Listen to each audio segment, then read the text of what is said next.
每一天，牧师甲你做伙祈祷。今日是4月26日，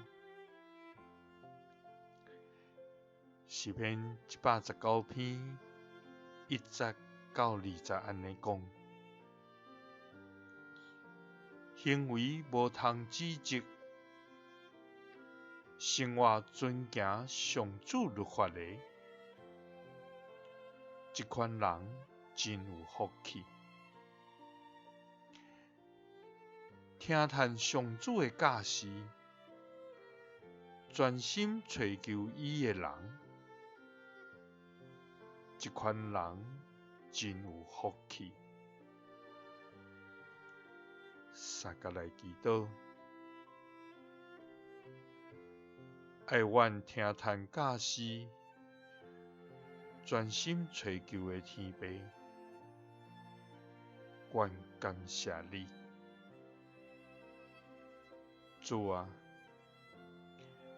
你就是真理，你就是活命。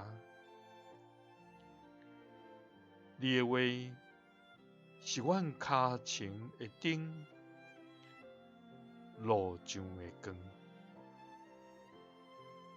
主啊，你的道理是真实，你的律法是奇妙。主啊，求你予阮明白你的律例，予阮通默想你奇妙的所在。主啊，阮要选择行你真理的路。主啊，阮要遵探你的心意来行。主啊，世间的言语甲智慧，无人甲你通比。人所敲吹的，拢是空空。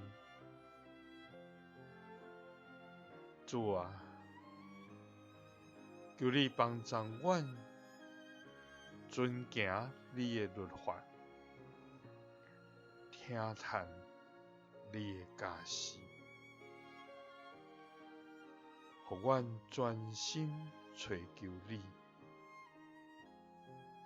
因为这款人真有福气。祈祷是奉主耶稣基督的圣名。阿们。